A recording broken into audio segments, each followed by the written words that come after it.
Un guardabosque es una persona cuya labor es vigilar, proteger y conservar áreas naturales como bosques, parques, marismas o selvas, encargándose de la gestión de los recursos naturales de ese espacio. Para mí es un gran honor tener aquí a uno de los grandes guardabosques de Puerto Rico.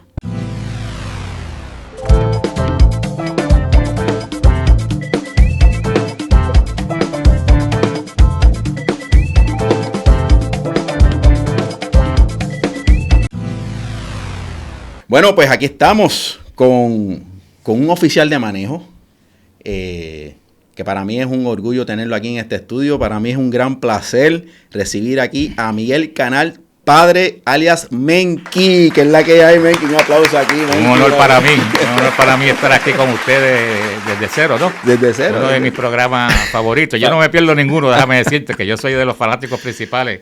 Coño, qué tuyo bueno. en este programa. Coño, qué bueno. Excelente. Coño, qué bueno. Y pues te agradezco la invitación, porque para mí es un honor de compartir con ustedes respecto a algo sobre las luchas ambientales, en particular las que estamos llevando a cabo últimamente en cuanto a la restauración de la laguna de Guánica. Uh-huh. Y en ese sentido, pues, gracias por la invitación. No, para mí es un gran honor tenerte, ¿verdad? Usted es un gladiador de miles de batallas de este país. ¿Verdad? Para el que no conoce su trayectoria, usted es uno de los estandartes de lo que es la lucha ambiental en Puerto Rico, la lucha, ¿verdad?, por la puertorriqueñidad y nuestra cultura, y, ¿verdad?, su familia es muy querida en esta plataforma y muy querida por nuestra familia. Muchas gracias. Así que, nada, el honor es nuestro. Rápidamente, ¿verdad? Yo sé que lo conozco a usted desde que vi a Miguel, su hijo, y a Gabriel, chamaquito, que usted los traía desde Guánica a surfear acá a la Sola. Y yo era chamaquito, pero yo soy mayor que sus hijos, entonces los veía que usted venía con esa dedicación a traerlos a surfear, y yo decía, wow, mano, este padre viene desde allá a traer a sus hijos, y desde ahí es que yo conozco a usted. Después, obviamente, es que conozco su trayectoria y su trasfondo. Pero vamos a comenzar rápidamente, Miguel. ¿De dónde usted? ¿De dónde tú eres? Bueno, mi familia es de Arecibo, pero yo me considero como de Puerto Rico. ¿Por qué?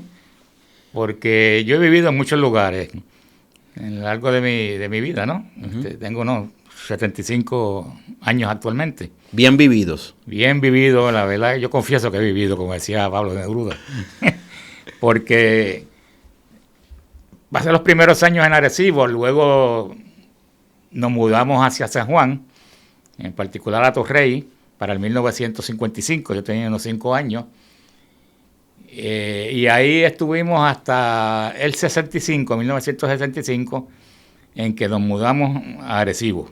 Okay. Que para mí fue maravilloso, porque ahí fue que yo descubrí el océano, el mar, la pasión de mi vida, y mis estudios para biología marina se originan, porque en esa época yo vivía lo que llaman ahora frente al Castrial, frente a Margara, en la Marginal. Uh-huh. Había unos condominios, nosotros nos mudamos ahí. Y yo desde los 14 años, los 15 años, pues me dedicaba al buceo. Frente a mi casa quedaba a escasos 30 metros de la marginal, de mi casa, de la playa. Marginal allí, de la sí, marginal. Sí, era 30 segundos y ya yo estaba en el agua. Ok. Ahí en la misma Marginal. Y me dediqué al buceo. Empecé a bucear con uno de los buzos más famosos que ha tenido Puerto Rico, que es Junior Sijón, una verdadera leyenda del buceo. Yo le cargaba el saco a él cuando íbamos a coger langosta, le cargaba el saco al área de Margara, donde los surfers ahora llaman Margara. Uh-huh. En aquella época, Rastrear se llamaba La Mojonera y Margara se llamaba era el Matadero. ¿El Matadero? Matadero, que ahí estaba el Matadero. Ok. Y en esa época yo empecé a notar a una persona surfeando, te estoy hablando 1966, que surfeaba, que uno de los famosos surfers, los más famosos surfers de Arecibo, se llama Pitre.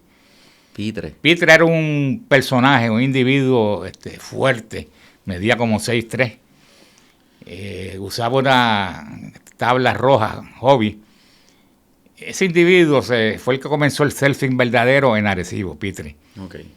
Y Pitre empezó a surfear y yo pues lo velaba y miraba y me interesaba el deporte.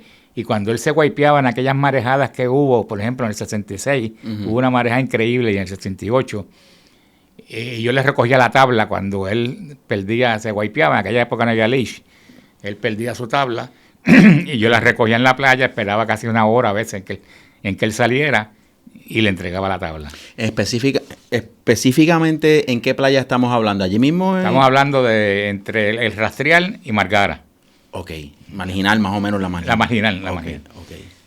Pero volviendo a... Y una pregunta, es que tengo una curiosidad. ¿La orilla sigue siendo, era así rocosa o era diferente la orilla? No, la orilla en el área de Margara está la estructura que se encuentra actualmente, que era lo que llaman la mojonera. Ok. Que ahí era que salían las aguas. Todas las aguas a la playa, ¿no? Uh-huh. Y salían todos los mojones. Todos los mojones. La mojonera. La mierda, sí. Y en el área de Margara, pues era el matadero donde mataban las vacas y todos los huesos y las cabezas y todo eso. Eso siempre estaba lleno de tiburones. Nosotros íbamos ahí a ver los tiburones. Ok.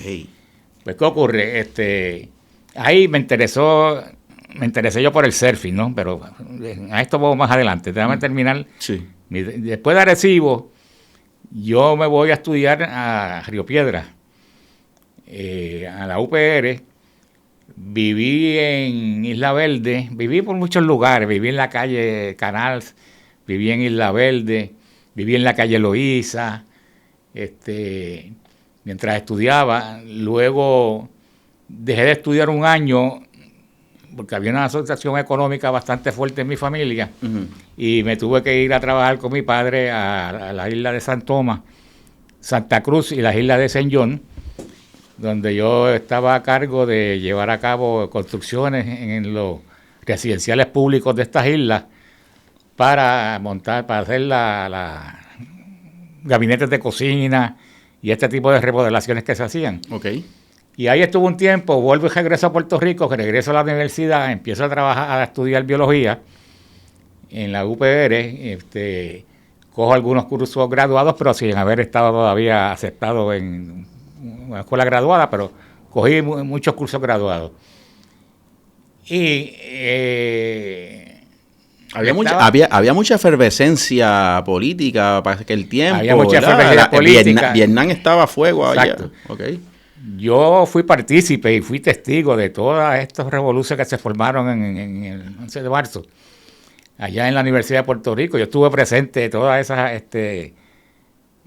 revoluciones que hubo en la universidad. Inclusive cuando mataron a Virina, el comandante de la Fuerza de Choque, yo me encontraba como a 100 pies de él. Yo vi cuando él cayó, cuando le metieron el tiro. Y participé, no tanto, más bien no como una convicción política madura, uh-huh, sino como una rebeldía. Una pregunta, ¿para ese tiempo fue que lo de Antonia Martínez? ¿O vino después? No, eso fue para esa época, fue lo de Antonia Martínez, correcto. Que por cierto, Antonia Martínez de Arecibo, y era mi vecina. Ay, virgen. Y yo me acuerdo de Antonia, cuando ella pasaba, que estaba, ella estaba en la iglesia, yo me acuerdo cuando Antonia pasaba frente a mi casa. Y yo siempre la miraba y decía, qué muchacha más guapa esa. Wow, brother. O sea, que yo llegué no la conocí personalmente, pero sabía quién era Antonia. Pues bien, esa época, ahí yo empecé a cobrar un poco de conciencia respecto a toda esta problemática de la patria puertorriqueña. Uh-huh.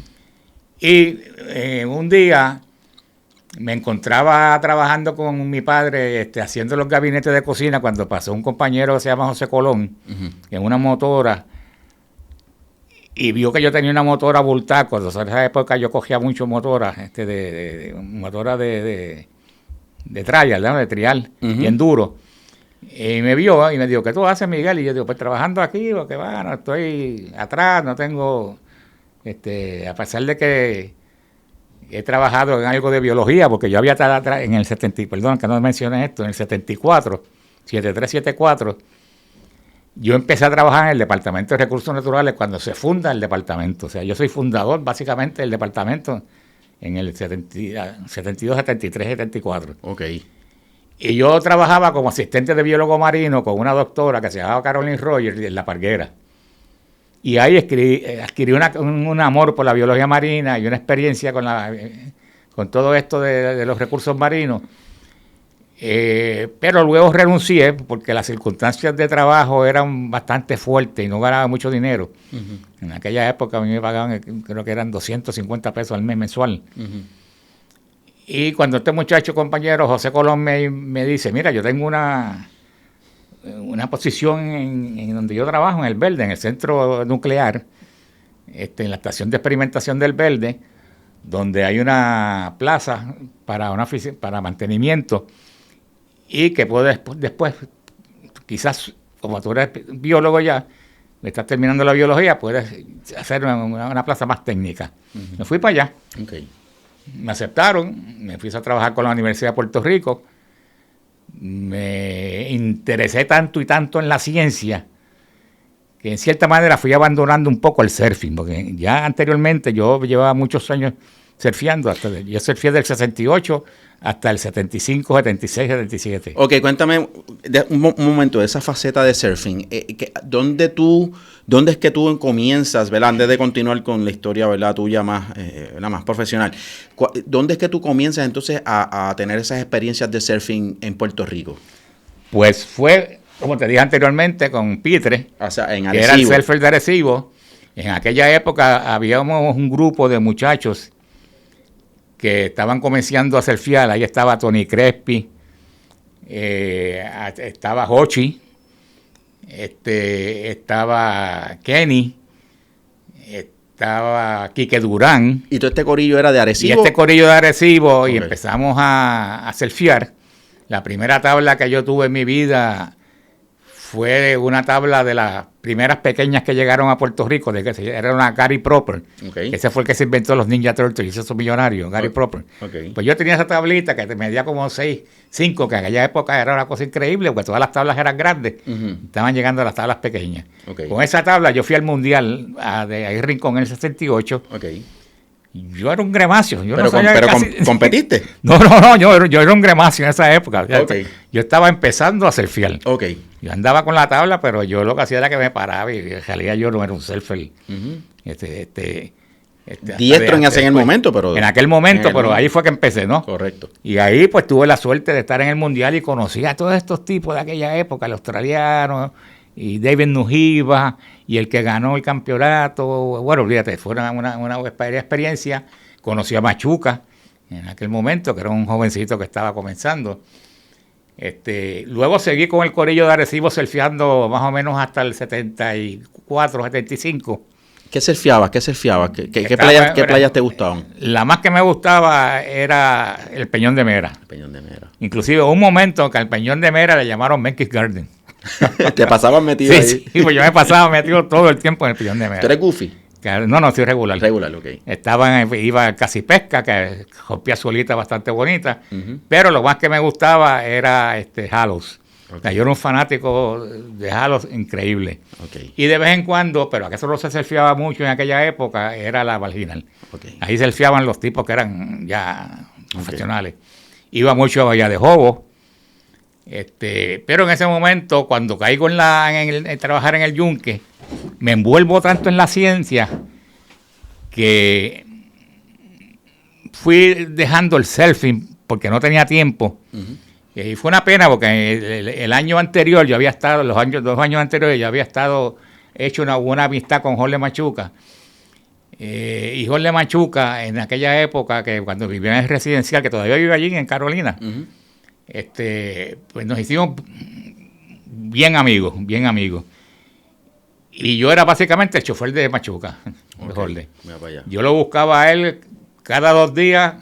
Salía yo de la universidad, que no tenía clase los martes, miércoles, los fines de semana. Iba desde Río Grande, iba yo, que yo estaba viviendo en Río Grande en esa época, iba hasta Carolina, buscaba a Machuca y nos íbamos para allá, para Machuca Garden. Exacto. Allá en la boca del río en Barceloneta. Claro. Íbamos pero lo más que nos gustaba, y a él le gustaba muchísimo, era la Cueva del Indio. Okay. Casi siempre terminábamos en Halos y la Cueva del Indio. Okay. O sea que tuve esa oportunidad de haber compartido con Machuca en su época, ¿no? Y quiero mencionar algo, porque cuando se le hizo el reconocimiento a Machuca en el Senado, yo vi ¿verdad? Que tú te le acercaste a él y hubo, ¿verdad? Sabía que había más que un reconocimiento, sabía que había una amistad ahí. De muchos años. Sí, la sí, familia, yo lo el vi. hermano, la hermana, la mamá. Yo compartía mucho con ellos cuando lo iba a buscar, porque a veces llegaban y ellos me daban comida y me daban pero ¿qué ocurre? Que en esa época yo caigo en el verde, como dije anteriormente, voy abandonando el selfie, el error más grande que cometí en mi vida, en ese sentido, porque es que yo estaba bien metido en la ciencia. Sí, sí. A la misma vez que estoy metido en la ciencia, empiezo a meterme en la política, no en la política, sino pego a estudiar política y a darme cuenta de todo esto que está ocurriendo. Eso era un momento difícil en Puerto Rico en aquella época, había mucha represión, ¿verdad? Era cuando Maravilla y todo esto. Correcto. Y yo trabajaba en el centro nuclear y a mí me eligen como el representante ante la hermandad de empleados exentos no docentes de la UPR, como representante ante la Junta de Directores del centro nuclear. O sea que yo estuve en la Junta de Directores del centro de la hermandad por 2 años. Okay. Esos 2 años me enviaron a estudiar laboral. Estudié en el ILE, en el Instituto Laboral de Educación Sindical. Okay. Y me fui metiendo bien, organizando piquetes, políticamente, entendiendo los problemas de los trabajadores. Eran reclamos laborales, básicamente. Reclamos laborables, era cuando las marchas del 1 de mayo. De mayo, que me acuerdo que un día me dijeron que yo tenía que ser uno de los oradores principales. Y yo asustado, yo decía, ay, mi madre, yo... ante tanta gente que yo respeto y yo voy a dar esto. Pues fui allí y di la charla, ¿no? Pero ¿qué ocurre? Que en aquel momento viene la invasión soviética de Afganistán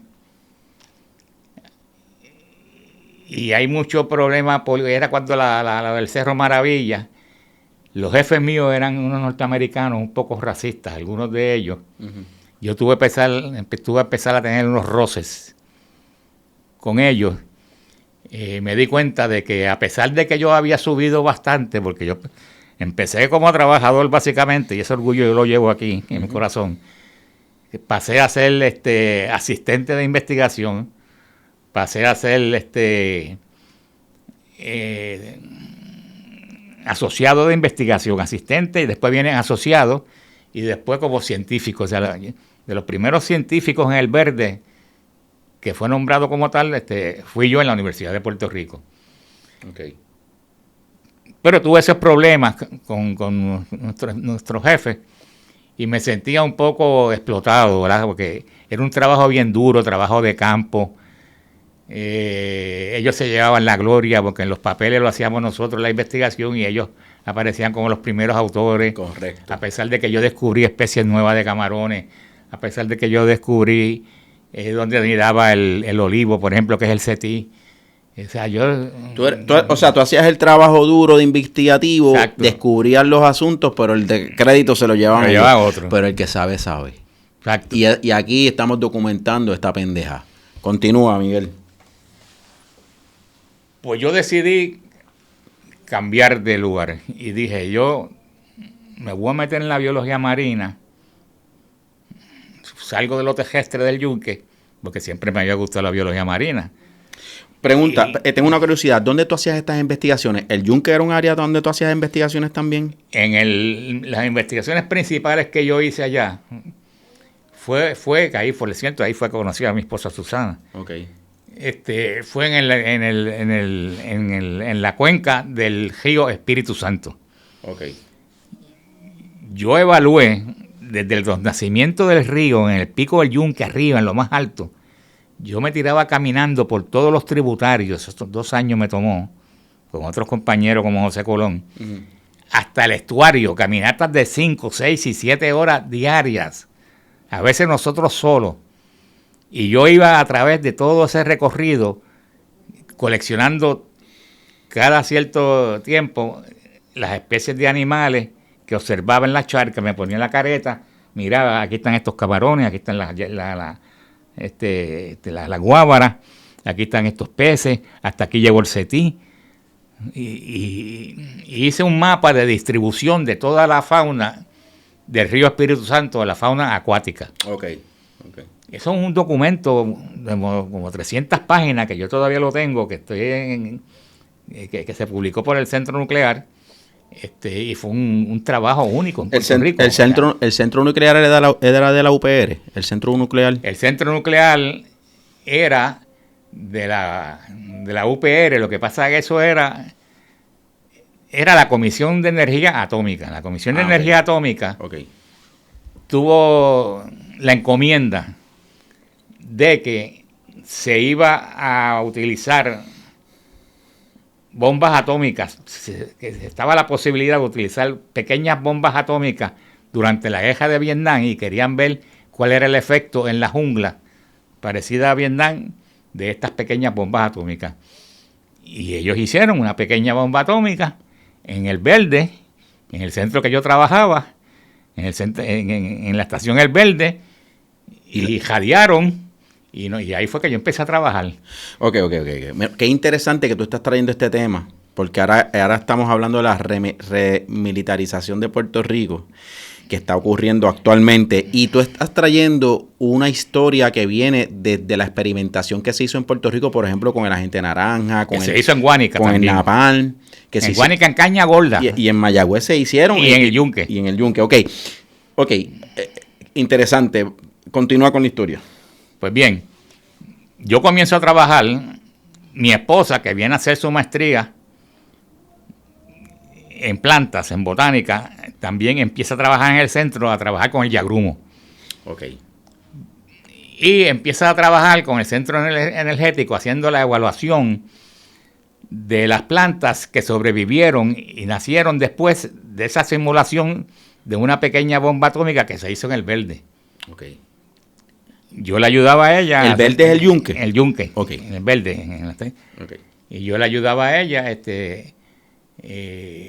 a hacer estos censos. Ok. Inclusive, déjame decirte que todas esas estructuras todavía están allí, de donde se puso la radiación, ¿no? ¿Era radiación o la explotaron como tal? ¿O era no era radiación, era simulando, okay, no era que explotaron. Pero era radiación. Radiación similar a una pequeña bomba atómica. Ok, entiendo. Para ver cuál era el impacto. Hay un libro verde que se llama el Green Book, que tiene más de 2,000 páginas, que yo tengo varias copias. Que trata sobre eso. Trata sobre eso, al que le interese puede buscarlo, de Green Radiological Experiments at El Verde. Ok.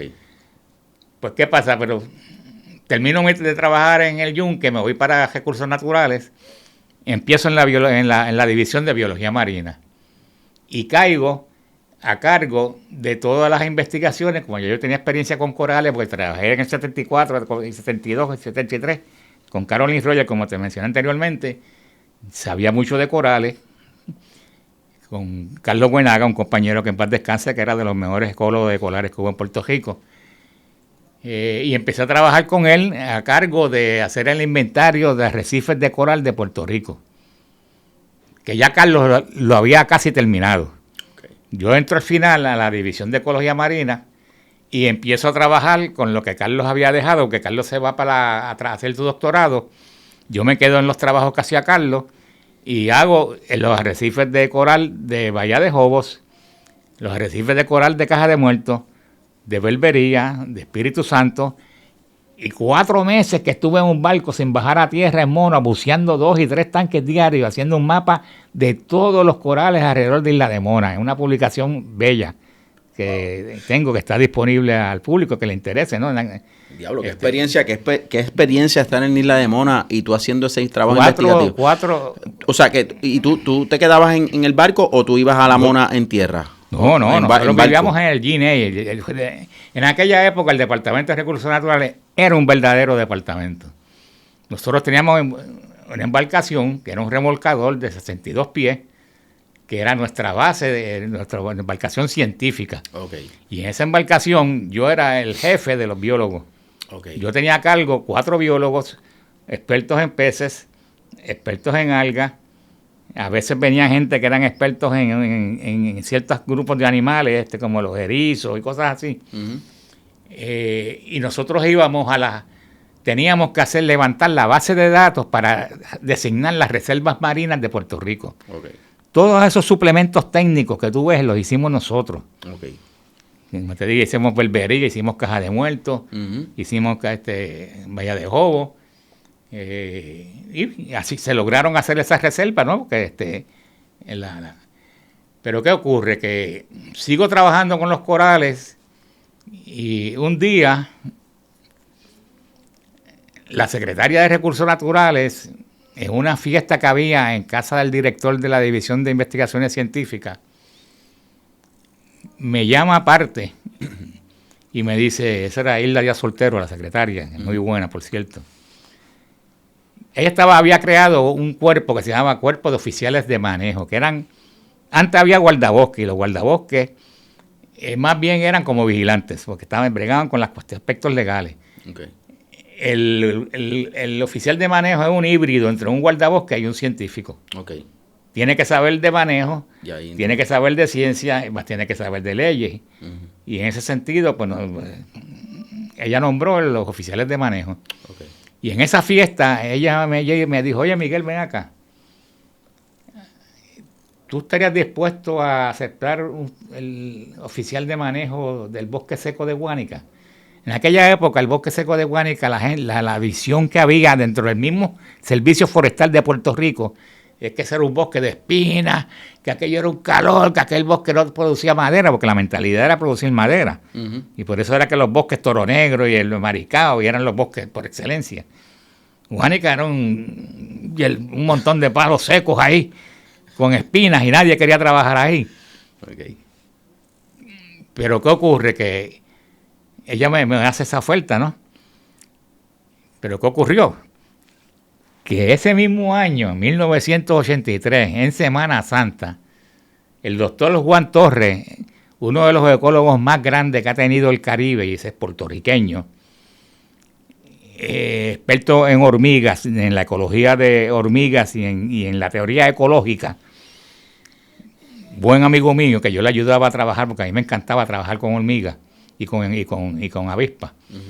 Entonces Juan me dijo, mira, Miguel, yo tengo que hacer un estudio para mi tesis de doctorado sobre las hormigas y las avispas del bosque seco de Guánica, en las áreas de Puerto Rico. Me dieron permiso para quedarme una semana en el bosque. ¿Vienes conmigo? Y yo le dije, pues yo voy. Yo conocí a Guánica porque yo iba con Susana cuando éramos novios a Playa Santa, a la jungla. Y yo tenía un jeep y yo me quedaba a dormir en la jungla, que pensaba yo que después yo iba a tener a trabajar ahí, ¿no? Iba mucho entonces, pues, en esa Semana Santa fuimos al bosque, hablamos con el guardabosque, Badilio Hernández, nos dio su oficina, había 2 catres, para que nosotros durmiéramos ahí. La casa estaba abandonada, aquello era un desastre. Don Badilio no tenía trabajadores, el bosque estaba completamente abandonado, porque el Servicio Forestal no le prestaba atención a Guánica. Correcto. Todo era para los otros bosques madereros. Y yo tuve como una catarsis de que estando yo en esa Semana Santa en ese bosque y durmiendo dentro del bosque y oyendo los sonidos de ese bosque y viendo la vegetación y la playa y todo el litoral, 21 kilómetros de costa, yo dije, mano, pero que esto es lo más grande que yo he visto en mi vida. Esto no compara con el Yunque. En el Yunque hay 3 tipos de vegetación diferentes, aquí hay 9. ¿Sabes? Y yo me asombré tanto y me enamoré tanto de ese bosque que yo dije, contra, si algún día yo pudiera trabajar aquí, pero me olvidé. Exacto. Seguí trabajando, regresé a San Juan, cuando de momento, pues, en septiembre, doña Hilda me hace la invitación de irme a trabajar en el bosque seco de Guánica y me dijo, una condición, con la condición de que tienes que vivir en él, ahí. Hay una casa abandonada, te vas a tener que mudar para allí. Mira, yo había quedado tan impresionado con ese bosque que yo ahí mismo, sin consultar con mi esposa, loco, le dije que sí. Le dije, doña Hilda, yo me voy para Guánica. Llegué a mi casa con Susana y le digo, Susana, ¿qué? Nos vamos para Guánica, ¿qué? Que nos vamos para Guánica. ¿Pero cómo que te vas para Guánica? Le expliqué. Y me dijo, yo le dije, quédate aquí yo vivía en El Verde. Okay. Yo vivía en el puente del río Espíritu Santo, al ladito del O sea, que tú del río. de la lluvia de la lluvia, el bosque. Caía lo más seco de Puerto Rico, mano. Un cambio, pero mira, radical. Radical, tú sabes. Muy bien. En esa época yo surfeaba mucho todavía. Y yo fui de los pioneros del surfing, no solamente de Arecibo, yo fui pionero del surfing. Eso lo saben los muchachos de allá de Luquillo, que yo fui pionero del surfing en el Luquillo. Y todos esos surfers veteranos que están a cargo allí ahora, todavía me recuerdan. Bueno, tú eres pionero del surfing puertorriqueño, así que vamos a hablar claro, tú eres pionero del surfing boricua, así que más que de eso estamos claros. Pues, entonces, ok. Pues me voy para allá. Vas para allá. Me voy solo para adelante. Me monté en mi jeep viejo del 72, cogí para allá. Cuando llego allá, vi la casa y dije, no tiene puerta, no tiene ventana, no hay agua, no hay luz, no hay comunicación, no hay teléfono. Yo no me puedo traer a Susana Caca porque Miguelito estaba recién nacido y Gabriel. Ah, ya habían nacido. Sí, Gabriel tenía meses, Miguel tenía 2 años. Ok. Llegué allá y empecé los mismos chavos que me ganaba, con esos mismos chavos yo fui comprando las ventanas. El gobierno no me dio los chavos, yo mismo fui sacando chavos, y papi me ayudó y compré unas ventanas, compré unas puertas, arreglé la casa. En la oficina ¿Era en cemento? En cemento, sí. Okay. La casa fue hecha en el 36. Okay. Y mi oficina fue hecha en el 36. Okay. Cogí los catres que estaban en la oficina, que ahí vivía, que ahí se quedaba Hernández Agosto cuando era secretario de Agricultura. Hernández Agosto, el político de los populares, él era el primer dasónomo puertorriqueño que hubo. Y se quedaba en esa oficina. Entonces, esa oficina tiene historia. Wow. Pues como a los 4 meses, en diciembre, en enero, ya yo me sentía que podía venir Susana con Miguelito. Abrí una cisterna, cogía techo del agua. No tenía agua, sino de lluvia. Okay. Yo viví allí 4 o 5 años con agua de lluvia nada más, porque todavía no habían tirado la tubería. Okay. No había comunicación, era por radio. Yo tenía un radio, con eso era que yo me comunicaba con el exterior. O sea, yo estaba completamente aislado. Mira, gente, para el que no haya visitado el Bosque Seco de Guánica, vaya a visitarlo. Es hermoso. Incluso yo cuando estudié biología marina en Cora, hicimos un inventario de cactus y de el bosque enano. Fuimos al bosque enano, hicimos allí un inventario y una serie de estudios, ¿verdad? Como parte de la ecología marina que estaba estudiando. Y de ahí yo me quedé fascinado con ese bosque y yo sé lo inhóspito que es estar en ese monte allá arriba, brother. Fuerte, sí. Sí, no es un ambiente cómodo, es un ambiente, ¿verdad?, que te tienes que adaptar a él, pero es hermoso el área. Dale, continúa. Pues en esa época yo tenía una visión romántica de lo que era un biólogo y un oficial de manejo. Okay. Y mi visión romántica era de que yo iba allí a mirar los pajaritos y a ver la naturaleza y estudiar las interacciones de los pajaritos con la semilla y la biología marina y la interrelación entre la costa. O sea, trabajo básicamente de biología. Uh-huh. Pero miren, no fue así. Cuando de momento yo me di cuenta de que ese bosque es como la Caperucita Roja y que hay un montón de esas joyistas que están mirando a ese bosque para desarrollarlo como una industria turística a gran escala, que es cuando viene lo del Club Med. Okay. Y vienen todo lo de la jungla, que viene en la jungla y van a hacer unas urbanizaciones y unos condominios, la cajetera a través del bosque, la cajetera, el Pitirre, que querían hacer también una pequeña marina. Y de momento yo me encuentro en medio de unas batallas ambientales bien fuertes. Bien fuerte, pero a la misma vez yo me estoy dando cuenta de que ese bosque está bien en peligro. Bien en peligro. Y decido, pues mira, hay que meter caña con esto, como quien dice. Okay. Aquí yo no me puedo quedarme callado y empiezo a hacer denuncias. denuncias públicas. Y en aquella época había un comité que se llama el Comité por el Rescate de Guánica, de Pedro Santana Ronda, un héroe puertorriqueño, una persona de mucho valor histórico en cuanto al proyecto de la preindependencia de Puerto Rico. Un sabio de la política en ese sentido, que tenía este comité, yo lo conocí, y empezamos a trabajar juntos de cómo desarrollábamos estrategias de lucha respecto al desarrollo del Club Med en el área de Bahía Ballena.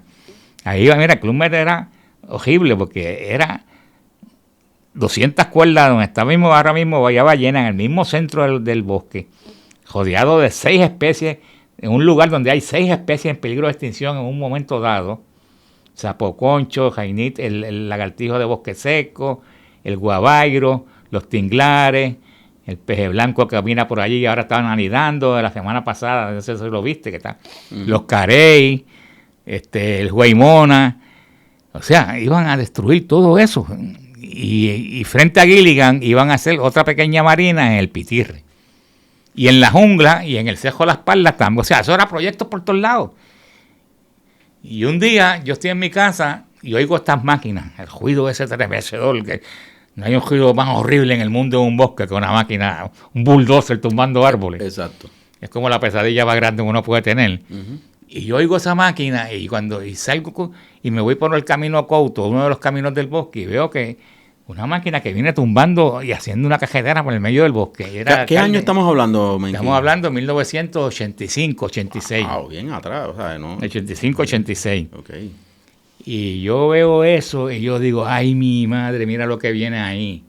Y era que él quería llegar a la playa de Guánica, de Yauco, que es la de Atolladora, al lado de Ballena, por dentro del bosque, a través de los territorios de Yauco que quedan dentro del bosque. Un capricho. Un capricho. En vez de coger por el área de Guánica.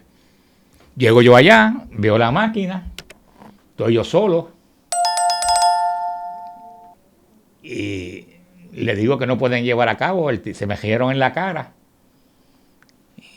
Y yo estaba tan indignado y estaba tan, yo no sé cómo yo actué, pero yo me tiré al piso frente a la máquina. Me tiré, como un instinto. ¿Tú estabas solo? Yo estaba solo. Ahí dije, brother. Me tiré ahí y le dije, no, aquí no me van a pasar porque yo soy el guardabosque y usted no tiene permiso. Así que, pero en eso llega un trabajador, uno de los trabajadores, que ya lo habían alertado, mira, Miguel tiene problemas. Y él vino, y yo le dije, Norberto, mira, llámate allá a San Juan y dile que están tratando de meter una máquina por el bosque y que yo estoy aquí parado. Bueno, la cosa es que el alcalde viene, lo traen al alcalde, guapetón, Huillo Cintrón se llamaba. Y me dice, le dice a la máquina, dale para adelante, si se va a quitar. Yo y eso, yo dije, ay, mi madre, ya yo no me puedo quitar. Sí. Yo no me puedo quitar de aquí. Exacto. Me acosté de nuevo y el tipo con la máquina subía el loader y bajaba, y iba como metiéndome miedo. Yo asustado. Sí, no. Este tipo es loco, mano. Pasan el alcalde hace una llamada al secretario. Hace una llamada a San Juan. No consigue al secretario. Y me dice, no te preocupes que a ti te van a votar. Ya mismo. Ellos traían me acuerdo que traían un cabro, comida de cabro, y empezaron a comer y cogieron un plato y lo sirvieron y lo tiraron al piso y me dijeron, ¿cómo es el pueblo? Ay, me trataron bien mal. Sí. Y yo estaba con aquel calor, el chachi 2 horas y quizás una sed. Pero llega el amigo mío, el compañero, llega con uno de los vigilantes y dice, no, esto está parado hasta que el secretario tenga la información. El secretario me apoyó en aquel sentido. Eso fue un jueves. El viernes por la mañana me llega por radio. Yo me comunicaba por radio con San Juan, porque yo no tenía teléfono en el bosque.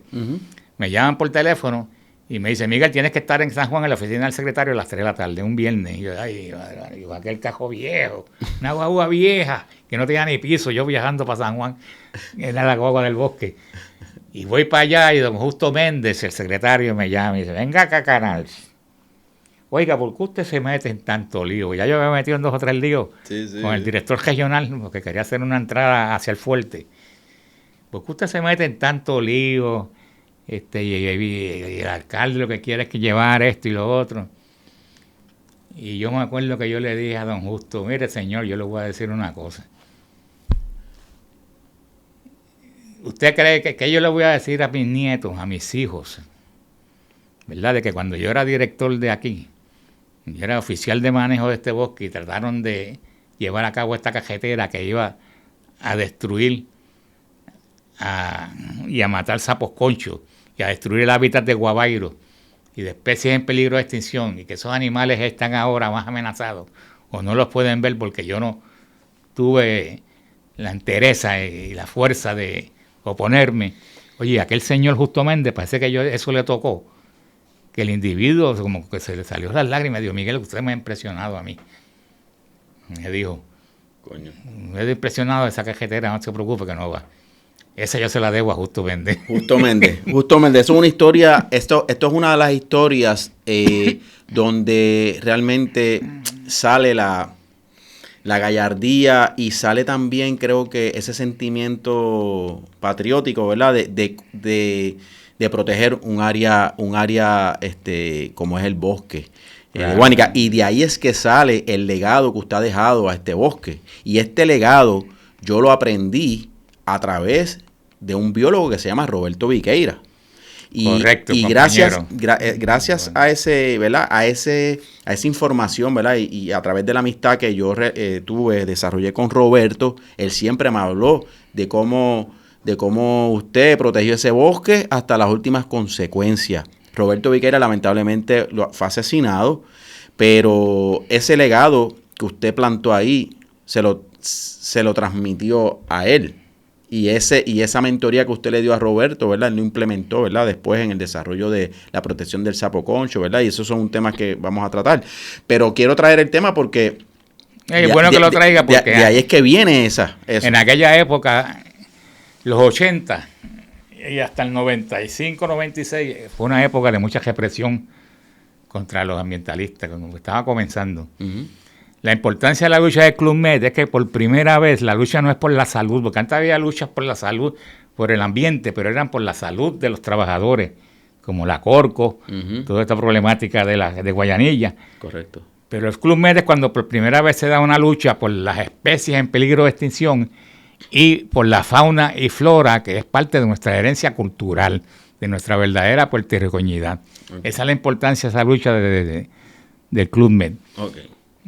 Y en esa época, pues la gente se reía mucho de estos políticos, querían desarrollar, esos sapos conchos, por ejemplo, decía el alcalde de Guánica, uno de ellos, métanlo en un saco y tírenlo todos a la mar.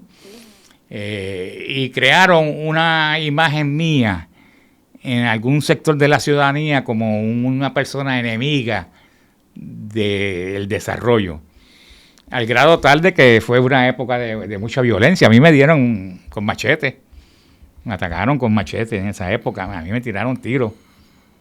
O sea, a mí me pusieron en la entrada al bosque, me ponían de estas cosas de Changó, de maldiciones. Los fufú. Me ponían fufú con caracoles y cuánta cosa había. En aquella época, a mis hijos en la escuela los trataban, y a veces en los supermercados le decían, Antonio, los hijos de canal que está en contra del ambiente.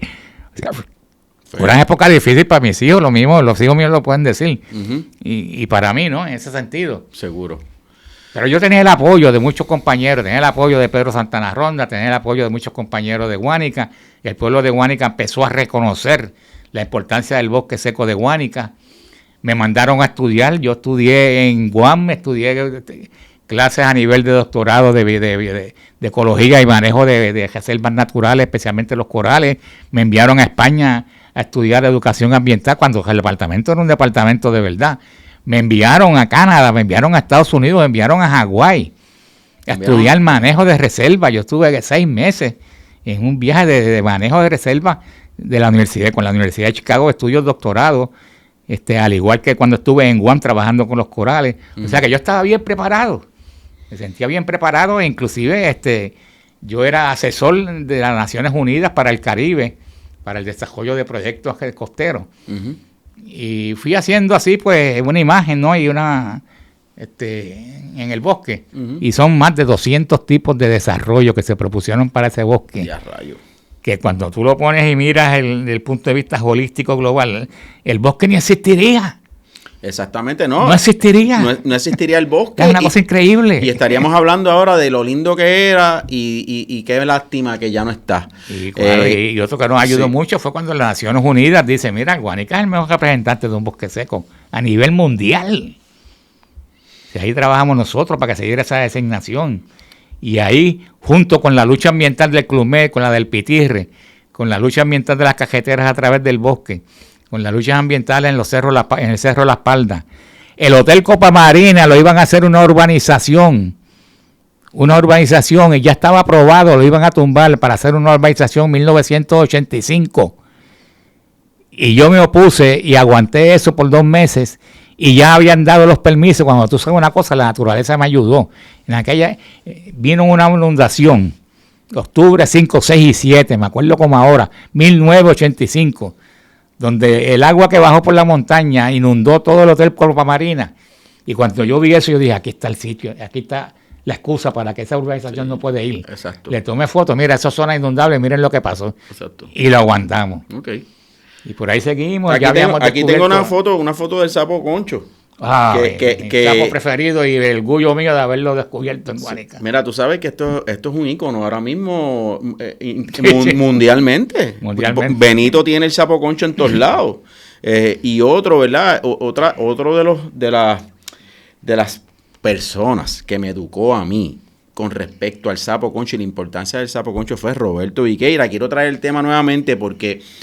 y en honor a su legado también y esa transmisión de información que tú le pasaste a Robert, pues yo la conozco a través de las técnicas que él implementó en el bosque. Entonces, ¿qué técnicas ustedes implementaban en el bosque para la conservación de la especie? Mira, cuando yo descubro el sapo concho fue el 4 de julio del 84, en otras lluvias similares. Y yo oigo este cantillo, un animal cantando dentro del mangle. Y yo digo, eso parece como un sapo, pero yo nunca he visto un sapo que cante así. Y me pongo a buscar y vi un sapito que tenía como la nariz, ven, ¿verdad? Como tiene la nariz ahí hacia arriba, que era diferente a un coquí y diferente al sapo común.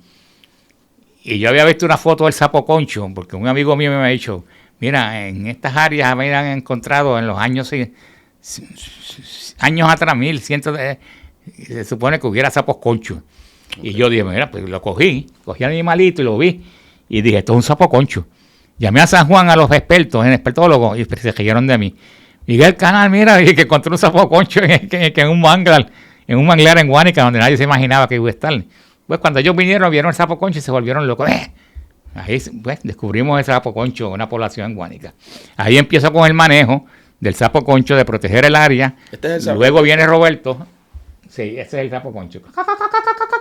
Empezamos a tomar las medidas pertinentes, como cejar el área al tránsito vehicular, cejar durante la época de reproducción, poner bajeras para que los vehículos no pasaran a la charca del sapo concho.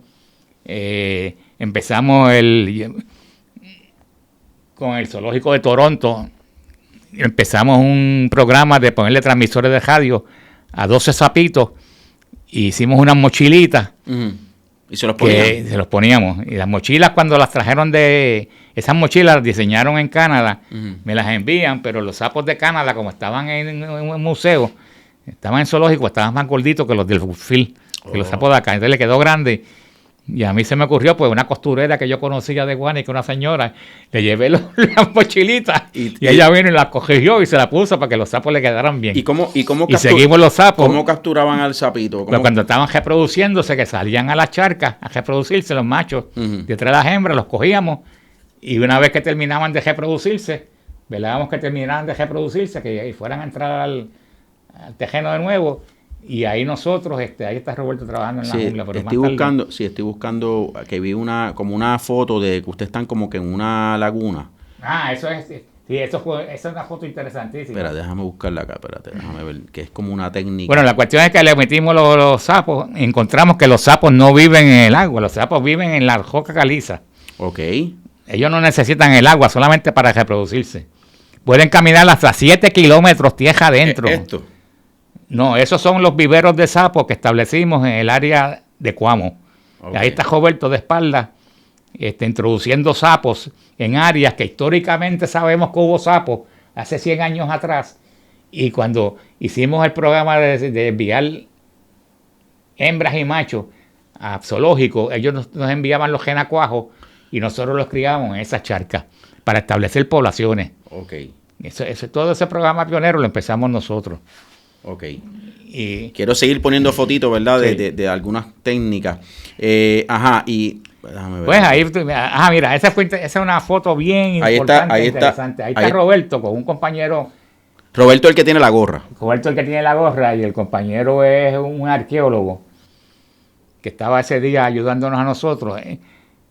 Ese estanque que tú ves ahí, lo que pasa es que hubo un evento reproductivo de sapos conchos en que ellos salieron a reproducirse, pero no había llovido lo suficiente como para que los sapos necesitan 21 días de huevo a juvenil en la metamorfosis. Y esto es en el bosque. Esto es en el bosque. Esa es la única población en el mundo que queda del sapo concho natural. Esa es la importancia de ese descubrimiento. Okay. Esa es la única en el mundo. Ahora mismo tú tienes sapos en Cuamo, tienes en Arecibo, tienes en Guayanilla, pero son sapos introducidos de los originales de sapo concho de esa charca que tú ves ahí. De esas charcas que están. Y ese día nosotros se estaba secando el agua, los renacuajos se estaban muriendo porque se estaba la charca bajando, iban a morir porque se iban a desecar, y echamos 70,000 galones de agua, que eso se lo ocurrió a Roberto. Roberto dijo, espérate, yo sé dónde hay un tanque. Vamos a echarle agua a la charca. Y yo, coño, Roberto, tú tienes razón. Tienes razón, ¿Y vamos a hacer eso. Y entonces dimos como 20 viajes en ese camión. Echamos hasta que pudimos lograr que los sapos, que ellos llegaran a metamorfosis, a completar metamorfosis. Ok, y entonces una vez completa, entonces, ¿qué pasó? ¿Estas técnicas ustedes después las continuaron realizando o depende de la cantidad de lluvia? Bueno, depende del evento, ¿no? Exacto. Sí. Había eventos que la lluvia era tanta que te duraba 40 días. Okay. Había eventos que la lluvia lo que duraba era 20 días o 10 días, y ahorita vas a ver algunas de esas fotos que tú estás, Roberto, porque teníamos que relocalizar. Cuando la charca se estaba secando, los renacuajos iban a morir. Uh-huh. Nosotros íbamos con unas redecillas, cogíamos los renacuajos, teníamos unas charcas de emergencia llenas de agua y los echábamos ahí. Mira, ahí estamos estudiando, y ahí ahí tuve a Roberto con uno de los compañeros del bosque, y estamos midiendo las charcas, la dimensión para ver cuántos galones de charcas caben en la charca, ¿no? Exacto. ¿Cuál es uno de los enemigos principales del sapo concho? Lo que se sospecha que puede tener impacto. Eso que usted ve ahí en esa bolsa ahí, son los sapos comunes. Esos son los sapos esos que usted ve por la carretera, que la gente los pisa en los carros y están en las casas. Que los pejos los cogen y se mueren cuando los comen. Este es el mayor depredador. Siempre están comiendo la comida de los perros. Sí. Pues ellos compiten por el alimento con el sapo concha. Ok. Y obviamente le traen problemas porque se los pueden comer sapitos conchos. Y como ese sapo está en todas las charcas, pues lo que hacemos es que nosotros los eliminamos, los sacamos. Y vamos a la charca, coleccionamos todos los sapos exóticos, y luego lo llevamos al vallelaje y lo soltábamos en otros lugares lejísimos del área. Y ahí está Roberto capturando bufo lemur, bufo marinus. Esto del sapo concho es una historia increíble. Yo te digo, mira, llevo 40 años trabajando con este sapo y cada vez que hay un evento reproductivo yo aprendo algo nuevo. Eso es gavia también, gavia. Okay. Ahí está Roberto introduciendo sapos que llegaron, en este caso llevaron de Texas. Okay. Esos sapitos, porque le enviamos los machos y hembras, nos envían los canacuas y los estamos soltando. En Guayanilla. Esto es el Festival del Cangrejo. Sí. Ok. Ahí cuando Roberto empezó a trabajar conmigo. Ok. Ya, sí, Roberto es jovencito. Sí, jovencito ahí, Robert. Ahí estamos en Palguera, en el derrame de petróleo que hubo, que Roberto se la lució ahí. Hasta el Coast Guard me llamaba y decía, mano, ese tipo que tú tienes trabajando contigo es increíble.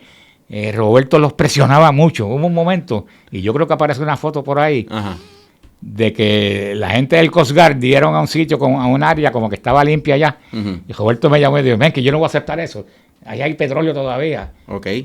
Y cogimos a los tipos del Coast Guard y dijimos, no, ustedes no se van de aquí, ustedes se quedan aquí hasta que no me limpien esto. Y Roberto hizo borado con los tipos y los hizo limpiar Muy bien. Mira Roberto ahí con la cosa verde. Ese es el Coast Guard. Ellos decían que estaba limpio y Roberto le dijo, no, escarba, mira el petróleo todavía. ¿Cómo es? Mira, escarba, que ellos decían que estaba limpio. Ok.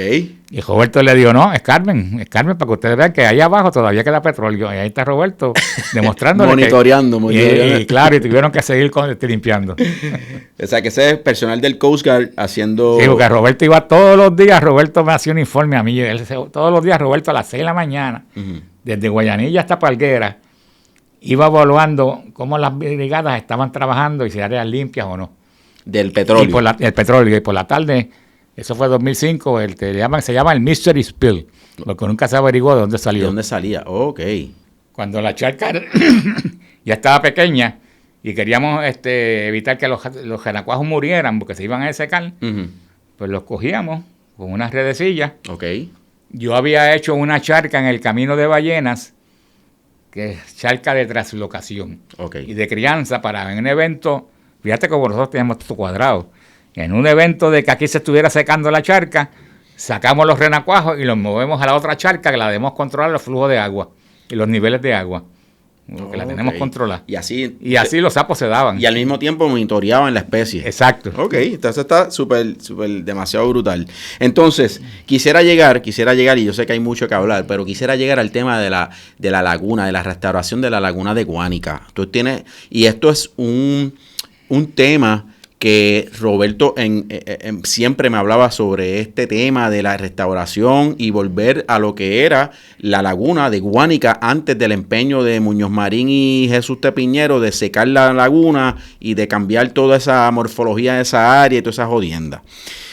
Yo sé que hay unas posturas encontradas entre distintos sectores, pero yo desde mi punto de vista entiendo que la restauración es beneficiosa para traer de nuevo a lo que era la laguna de Guánica. Cuéntame sobre esta restauración, Miguel. Mira, la laguna de Guánica, primero, es el cuerpo de agua natural, de aguas abiertas, más grande de Puerto Rico. El segundo en el Caribe, después de Matanzas en Cuba. Okay. La laguna de Guánica es lo que se conoce en inglés como un hotspot de biodiversidad. Un área de biodiversidad única. Porque en una unidad de área tan pequeña, como unas 1000 cuerdas, había una diversidad biológica de flora y fauna que no se encontraba en ningún otro lugar. La laguna de Guánica tenía, según los estudios que se hicieron preliminares, 65 especies de aves en ese lugar. Y esto fue un estudio que se hizo solamente un año. O sea, eso es un montón de aves. Un montón de aves, pero sí. Yo creo que las especies llegan a más de 100. Okay. Después que se haga un inventario completo de todo el potencial. Porque si tenemos 180 en el bosque de Guánica hay 180 especies de aves. Cuando en el Yunque lo que hay son 110. Y que por cierto, o sea, la ubicación de la laguna de Guánica es parte del bosque, es parte del mismo ecosistema. El bosque, Guánica es una reserva internacional de la biosfera. Una reserva internacional de la biosfera se compone de 3 áreas.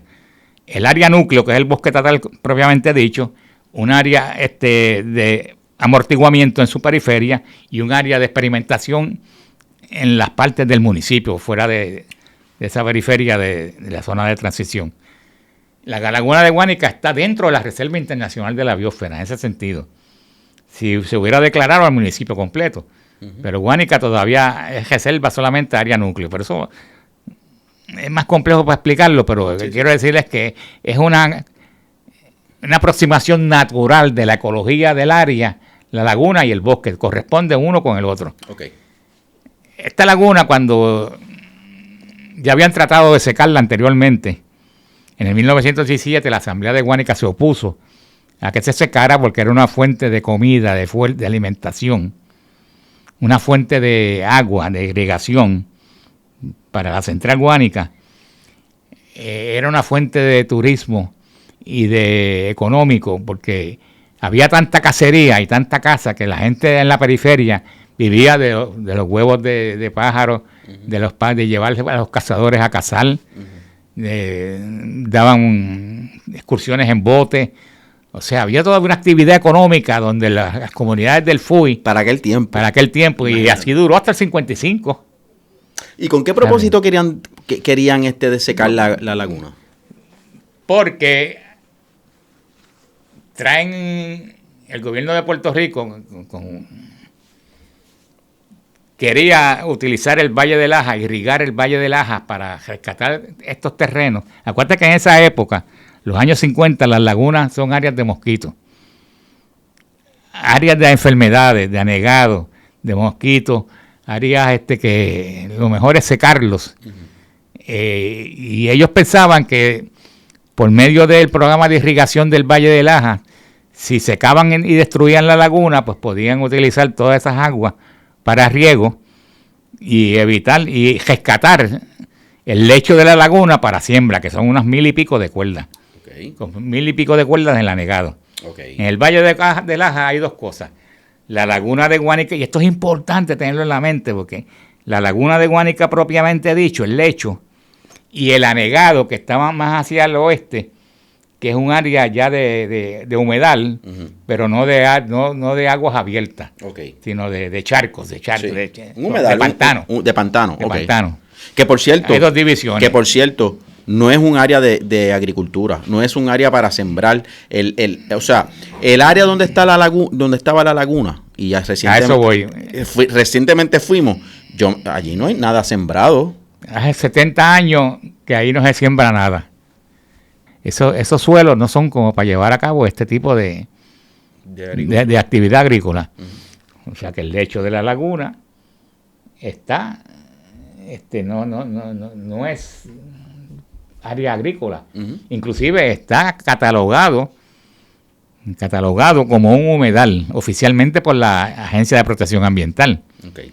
O sea, entonces, ¿cuál es la...? Entonces, ellos se oponen, los terratenientes, que son de los que tienen la voz más activa, gente que tiene muchas cuerdas en el Valle de Laja, de heno, Raistec, compañías como Raistec, que Raistec es una compañía de semillas de arroz, y siembran arroz en el Valle de Laja, pero para semillas, no para comer. Raistec lo que hace es semillas modificadas genéticamente. Eso es veneno. Eso es veneno. Entonces, Raistec, esa es la opinión, esa es la posición principal con el colegio por ejemplo, el colegio de Mayagüez, hay unos agrónomos que yo digo que ellos lo que pasa es que no quieren aceptar lo que es un error histórico.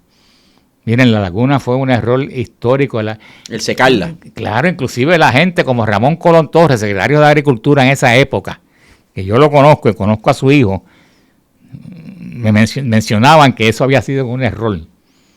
El Abel y González Chapel, otro bando de los que estuvo envuelto, dijo que fue un error. Ellos lo admiten, pero esta gente no quieren admitir. Y se han traído unos expertos hidrólogos, entre comillas, supuestamente, son hidrólogos, pero que dicen que si se llena la laguna de Guánica, el valle completo de Laja, inclusive los pueblos de Laja y Cabo Rojo, van a quedar bajo el agua. O sea, es una cosa que nadie la puede creer. Sí. No tiene ningún modelo matemático que pueda predecir eso. Es metiendo miedo por medio de información falsa. Pero la gente cree en eso. Bueno, por cierto, pero la idea es un 50% de lo que es. Eso es, exacto. Pero ¿qué ocurre? Que lo que proponemos nosotros es solamente habilitar y restaurar el lecho histórico de la laguna de Guánica, que eran 1000 y pico de cuerdas. No el anegado, donde hay siembra de heno y se está produciendo heno. Nosotros lo aceptamos y decimos que sí, el heno. Deja chavos en ese lugar. Pero en la laguna de Guánica no hay nada sembrado. Ni se ha sembrado nada en 70 años. Lo que hay son creo que 10 cabezas de ganado que tiene un individuo allí. Eso es lo único que hay. Entonces, pues, esta gente cuando hablan de que se oponen a la restauración de la laguna, ellos incluyen al anegado y a la laguna. Están desinformando. Están desinformando porque ellos dicen, no, que eso se va a llenar de agua todo, hasta el anegado, inclusive hasta el pueblo de Sabana Grande. O sea, cosas de loco, como si fueran cuando la época de Noé, del diluvio universal. Incluso tengo entendido que va a ser por fase, que no es a lo loco. O sea, no va a ser algo por fase, monitoreado y por fases. Esto ha ido cambiando. Ellos han traído unas preocupaciones, los agricultores, sobre la salinidad, que es muy bienvenida, factible. Uh-huh. Al igual que el de la inundación, nosotros estamos de acuerdo con eso. Históricamente, Protectores de Cuenca, que es el que ha estado diseñando todos estos modelos y estos proyectos, han tenido la flexibilidad, y por eso es que yo siempre planteo que nosotros vamos a tener éxito, porque cuando hay una situación entre dos partes, una controversia, la parte más flexible casi siempre es la que gana. Uh-huh. Y nosotros hemos sido flexibles. Nosotros hemos bajado de inundaciones de 3 metros, que incluían unas 2,000 y pico de cuerdas, la hemos bajado a 2 metros, donde solamente se afecta el 50% del área total de la laguna original, que serían 600 cuerdas. O sea que exacto. Hemos bajado todo esto, o sea, hemos tenido esa flexibilidad. Ellos alegan de que la salinidad va a ser un problema, sin embargo nosotros tenemos investigaciones y si ustedes van a Protectores de Cuenca en Facebook, van a buscar por qué se debe llenar la laguna de Guánica, ahí se explica todo esto muy bien. Porque no tenemos tiempo para discutirlo aquí, ¿no? Porque son aspectos demasiado técnicos. Seguro. Pero la investigación que se ha hecho desde el punto de vista de salinidad, National Resource Institute, es que no va a haber problemas de salinidad. Y lo otro que ellos están planteando ahora, que se la sacaron de yo no sé de dónde, uh-huh, es que el canal de riego no va a ser funcional, porque las aguas no van a pasar a los canales de riego, sino que van a revertir hacia la bahía de Guánica, que no es correcto, porque la laguna, como se está diseñando, es que el canal de riego se mantiene como está ahora mismo, y se divide la laguna en una parte norte y una parte sur, y con unos túneles, y eso puedes verlo en los diseños, con unos tubos gigantescos que controlarían las aguas entre el norte y el sur, de acuerdo a la inundación y el volumen de agua que tú quieras.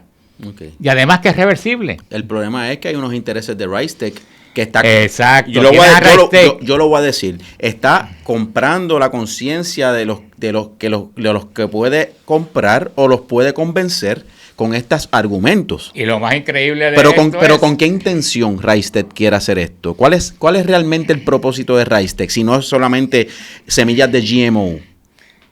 El control del área del Valle de la Aja en conjunto con los alemanes, porque está Bayern. Acuérdate que son dos. Está Bayern en la colindancia de Guánica y Laja, y Rystec, que le da chavos a esta gente que supuestamente se llaman ambientalistas del Comité Pro Defensa del Valle de Laja, que están entregados con Rystec. Con Rystec envenenando con estas semillas. Realmente. Exacto. Esos los envían a Estados Unidos, los venden a miles de dólares la libra de semillas genéticas de estas. Por eso, y no es... Es un negocio. No es un producto que se consume en Puerto Rico. No, es que eso no es para consumo. No es para consumo. Así que, ¿cuál es el beneficio realmente? ¿Y quién es el dueño de Rystec? Buena pregunta. El príncipe de Liechtenstein. El principiado de Liechtenstein es un pequeño paisito chiquitito, millonario, uh-huh, que se encuentra en Europa, y el príncipe de Liechtenstein es el dueño de Rystec. O sea que aquí nosotros estamos hablando con la realeza, entonces. Aquí estamos bregando con una realeza europea controlando el futuro del pueblo de Guánica. A ese nivel. Esos son los dueños de Rystec. Una compañía que ha estado... ya se ha declarado culpable por el robo de genética de la India el arroz basmati. Ellos trataron de coger el arroz basmati y producirlo como que ellos eran los únicos que lo podían producir. Un arroz que histórico es de la India, de allá, de Pakistán, de por allá. ¿Sabes? Son unos traqueteros. Esa gente está metida en el valle. Mira, hasta lo último. Estamos anotando aquí en la listita todas las argumentaciones. Es importante decirlo, es importante educarnos, es importante que se le lleve esta información realmente para destapar ¿verdad? Porque yo lo veo como si hay unas fuerzas que se están gestando en contra de la restauración, y yo creo que hay que destapar esta información. Y esta gente está bien organizada, déjame decirte, ellos están bien organizados porque, por ejemplo, ellos tienen todo el colegio de Mayagüez, todas esas computadoras y todo eso al servicio de ellos. Tienen la gente de Raistex que le da dinero. Ok. Oye, está bueno saber eso. Claro, tienen este departamento de extensión agrícola que en contra de 100% de la laguna. Bueno, para allá. Tiene a los terratenientes. Ahora mismo hubo una vista en San Germán, y los terratenientes fueron allá con más de 40 tractores. Nuevecitos, limpiecitos, eso no me han tocado fango. Cuando podemos a ver quiénes son los dueños, son dos familias los dueños de todos esos tractores. La gente que fue a hablar eran de dos familias, las familias más ricas del Valle de Laja.